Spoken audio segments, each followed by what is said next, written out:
আসসালামু আলাইকুম এভরিওয়ান, কেমন আছেন আপনারা সবাই? আল্লাহর রহমে আমরাও ভালো আছি। তো আজকে চলে আসলাম নতুন একটা মিনি ব্লগ শেয়ার করতে আপনাদের সঙ্গে। তো চলুন দেখা যাক আজকে কি করি সারাদিন। তো আমার ছেলে এখন স্যাটারডেতে স্কুল চালু হয়েছে ওদের। তো এই যে রেডি হয়েছে, আমি ওর টিফিন এবং নাস্তা রেডি করলাম সকালে।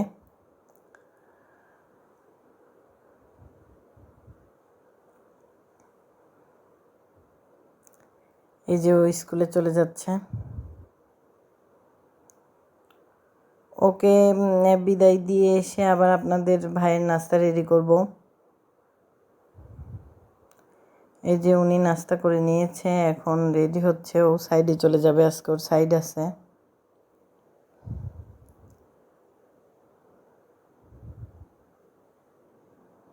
তো এই যে সাইডে যাওয়ার সময় আমাকে একটু রাগাবে জন্য দুষ্টামি করে আমার ছোপার সঙ্গে পা মুছে নিল।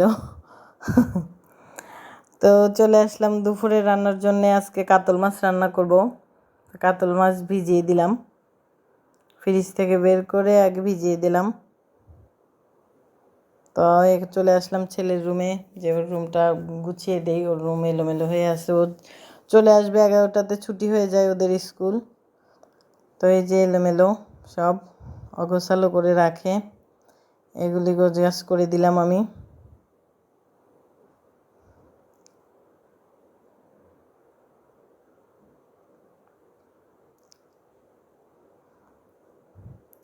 ওর রুমটা গোছানোর পরে আমি চলে যাব আর একটা রুমে।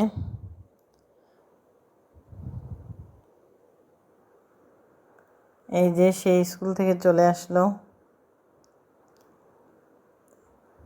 এই যে আর এক ছেয়ামনির রুমের মধ্যে এলোমেলো অবস্থা। কালকে নানু বাসা থেকে সাইকেল নিয়ে এসে ঘরের মধ্যে উঠাই রাখছে। ড্রয়িং রুম এলোমেলো সব গোছালাম, পরিষ্কার করে নিয়ে ওকে নিয়ে একটু পড়তে বসাবো।